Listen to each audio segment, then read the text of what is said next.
Nam yo ho ning ge ko nam yo ho ning ge ko nam yo ho ning ge ko nam yo ho ning ge ko nam yo ho ning ge ko nam yo ho ning ge ko nam yo ho ning ge ko nam yo ho ning ge ko nam yo ho ning ge ko nam yo ho ning ge ko nam yo ho ning ge ko nam yo ho ning ge ko nam yo ho ning ge. Hi, I'm Margaret, and today we're going to do something a little bit different. Our topic is going to be, are science and Buddhism in conflict or supporting one another? As you all know, in this vlog, I've been talking about how to use Buddhist philosophy and practice to deal with the concerns of everyday life.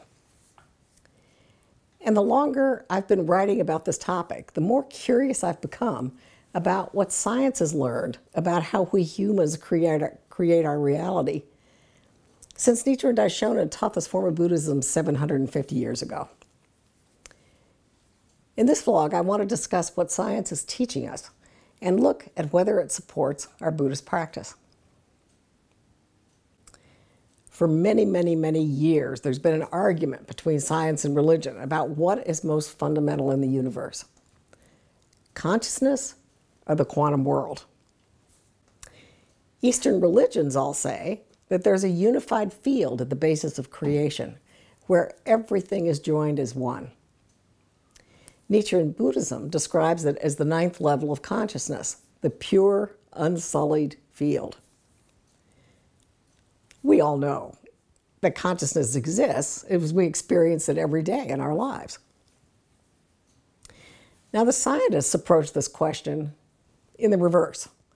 They have reduced elements of the physical world to smaller and smaller and smaller levels until they've encountered the quantum field. That field contains infinite numbers of multiple potentials at every moment. Now, some of them say that consciousness arises from this field, but some are starting to say that consciousness is an unmeasurable field underlying the quantum field. Niels Bohr, physicist, and his colleagues in Copenhagen developed the Copenhagen interpretation, which says that nothing happens in the quantum field until it is observed. They say there's an observer. I think it's focused consciousness. Before an observation, they say the object exists as a probability wave, but when it's observed, it stops having infinite potential and sets. It collapses into a solid object which can be located in a specific place and time. Mark Vincente, one of the authors of What the Bleep Do We Know, says, quote, "The observer is every human being. So every human being has the ability to observe and change subatomic reality." Kind of a mind-blowing thought, I thought. Best-selling award-winning author Lynn Taggart, writer of The Field, says this clearly.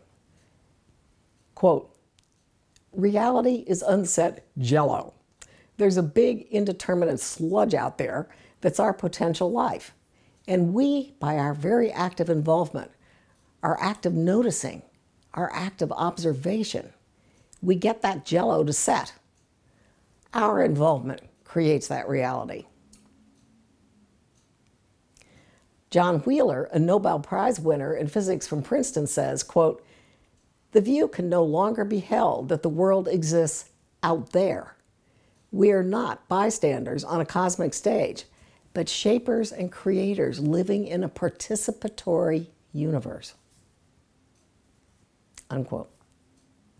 The World Tribune, 11/21/2003, says, quote, "Rather than there being one static environment that we living beings are born into, every environment is uniquely customized, tailored to suit each of us according to the state of our inner lives.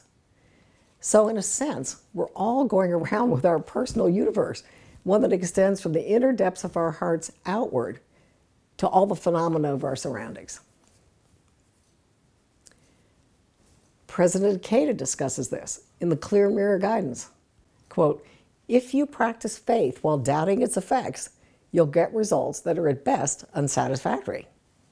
This is the reflection of your own weak faith on the mirror of the cosmos. On the other hand, when you stand up with strong confidence while controlling your mind, which is at once both extremely subtle and subtly profound, you should strive to elevate your faith with freshness and vigor. And when you do so, both your life and your surroundings will open wide before you, and every action you take will become a source of benefit. So what does this new scientific understanding mean for us? I think it means that humans as a species are coming to understand how we create our reality and coming to understand the natural laws behind the act of manifesting something. I really believe we're on the verge of taking our understanding and applying it consciously and purposefully, not having what we create happen by accident. This can have enormous implications for our lives and our world.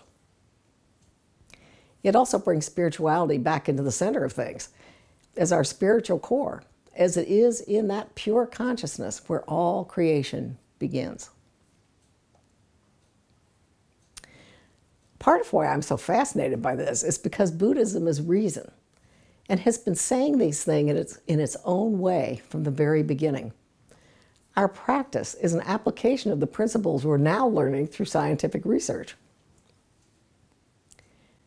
Scientific evidence says that nothing happens in the quantum field until it's observed with intent. Buddhism teaches that we have to make a determination, a decision, when we're chanting about an issue.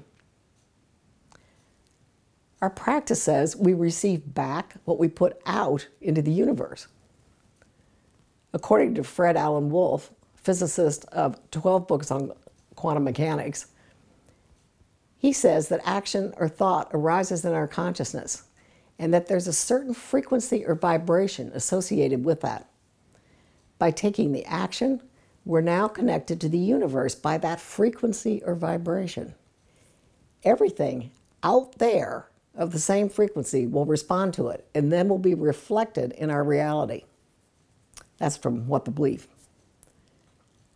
Other writers call this the law of attraction and see it as a natural law, like gravity. Buddhism would call it oneness of self and environment. Our practice says that to set a goal and chant for that goal until it manifests. Fred Alan Wolf would say, quote, "Be willing to sit down every day and begin to observe, to design a new possible future for yourself. Opportunities will begin to show up." Now we know through our practice that if we doubt the outcome of a goal, a less satisfactory result is produced than if we stay positive and envision that goal is already accomplished. Dr. Masaru Emoto, PhD, did an experiment subjecting water crystals to music from Beethoven to heavy metal, and then photographing the results. In his 3 books, The Message of Water, he shows pictures of how the music clearly affected the size and shape of the water crystals. So then he tried another experiment with thoughts instead of music and put signs on bottles of water, some of which were positive, like, "I love you." Some were negative, "You make me sick and I will kill you." The water with the beautiful messages formed beautiful crystals. The water with the negative messages became ugly and malformed. That experiment demonstrated that thoughts have power over matter. If thoughts affect water, how do you think thoughts can affect us or influence the outcome of a goal? What the scientists are discovering and making explicit is what our practice teaches. And I think the more we can understand how we create our reality from different angles, the more effective we can be.